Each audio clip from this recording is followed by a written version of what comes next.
پہلے عقیدے پہ آئیں ذرا. ہم اپنے عقیدے کے بارے میں منفی سوچ میڈیا بنا رہا ہے اور ہم اس کے لیے پورے تیار ہیں، ایکسیپٹ کر چکے ہیں.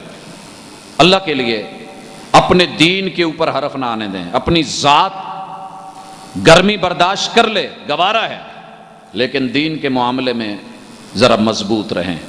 سب سے پہلے ہماری اللہ کے بارے میں یہ سوچ ہوگی ہے کہ اللہ اکیلا کافی نہیں ہے. اگر یہ منفی سوچ ہماری پیدا نہ ہوئی ہوتی، دنیا میں اللہ کا کوئی بندہ کسی اور در پہ نہ جاتا، کسی بھی در پہ نہ جاتا، یہ کاروان نہ بنتے، یہ قبروں مزاروں درباروں سرکاروں کے اوپر جا کے جو کچھ ہم کر رہے ہیں وہ نہ کرتے. بس سوچ یہ بن گئی ہے کہ اللہ سنتا نہیں، اللہ دیکھتا نہیں، اللہ مانتا نہیں، اللہ دیتا نہیں. یہاں مجھے ایک مثال دینی ہے.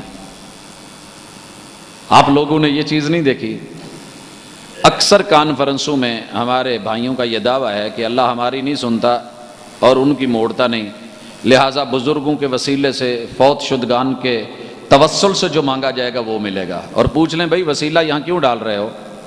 کہتے جی دیکھیے وہ نیک لوگ ہیں، نیک لوگ ہیں. اور یہی مشرکین مکہ کی سوچ اللہ نے قرآن مجید میں، بھائی ہم ان کو پوجتے نہیں ہیں، ہم تو ان کو اس لیے مانتے ہیں، پکارتے اور بلاتے ہیں، لِيُقَرِّبُونَ إِلَى اللَّهِ زُلْفَىٰ، ہمیں رب کے قریب کر دیتے ہیں. وہ اللہ ان کی سنتا ہے، ہماری قریب کر کے سنوا دیتے ہیں، شفاعت ہو جاتی ہے، سفارش ہو جاتی ہے.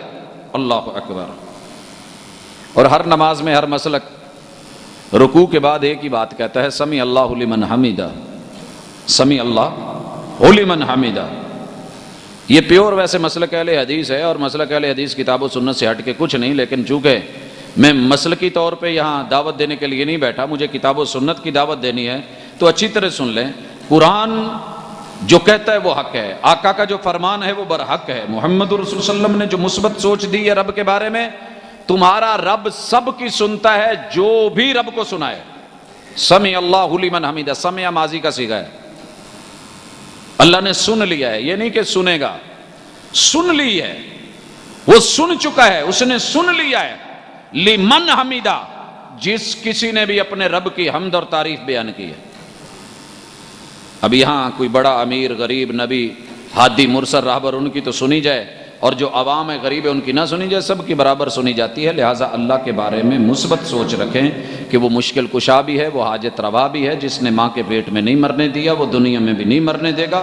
جو وہاں مجھے مسائل کا حل کرتا تھا، وسائل دیتا تھا، وہ یہاں بھی دے گا.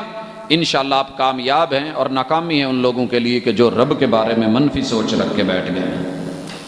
دوسری چیز، کچھ لوگوں نے یہ سمجھ لیا ہے کہ رب ہے ہی نہیں، یہ بھی منفی سوچ ہے. اللہ نے اپنے وجود کا اس بات کیا ہے، وَإِلَٰهُكُمْ إِلَٰهٌ وَاحِدٌ قُلْ هُوَ اللَّهُ أَحَدٌ الْحَمْدُ لِلَّهِ رَبِّ الْعَالَمِينَ اللَّهُ رَبُّكُمْ. یہ ساری چیزیں اللہ نے ذکر کی ہیں. رب السماوات والارض، بڑا کچھ بیان کیا ہے اس نے اپنی ذات اور وجود کی اس بات میں.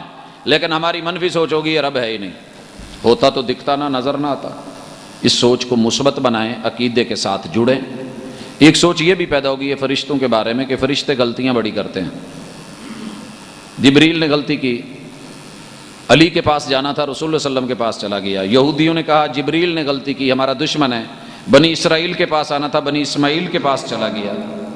قرآن نے اس کو ذکر کیا ہے، کہا یہ منفی سوچ ختم کرو. جو یہ سوچ رکھتا ہے وہ جبریل کا دشمن ہے، جو جبریل کا دشمن ہے پھر وہ رب کا دشمن ہے، اور رب اس کا دشمن ہے. یہ شعر تو آپ نے سنا ہی ہوگا فرشتوں کے بارے میں، بھلے وہ مذاق میں ہے، استہزاء میں ہے، ہنسی میں ہے.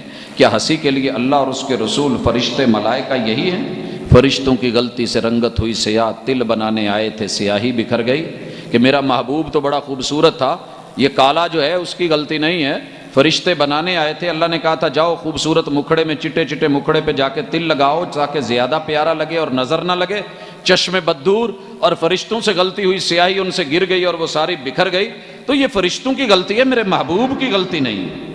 کیا ضرورت تھی یہ بولنے کی اور لوگوں سے داد تفنن لینے کی؟ لہٰذا اپنی زبان کو مثبت رکھا جائے، لب و لہجے کو مثبت رکھا جائے، کیونکہ سوچ اور بچار اور تصور ایسی چیز ہے جو تصویر میں تبدیل ہوتی ہے. جو بندہ سوچتا ہے وہ بولتا ہے اور گفتار بن جاتی ہے، اور جو بندے کی گفتار ہو وہ کردار بن جاتا ہے، اور کردار یا دل میں اتارتا ہے یا دل سے اتار دیتا ہے. تو ایسی بات مت کہیں جو عقیدے کے خلاف ہو، اور ایسا مت سوچیں اور اس کو ایکسیپٹ مت کریں. یہ دنیا کو دے مت اور بانٹے مت جس میں غلط ہے.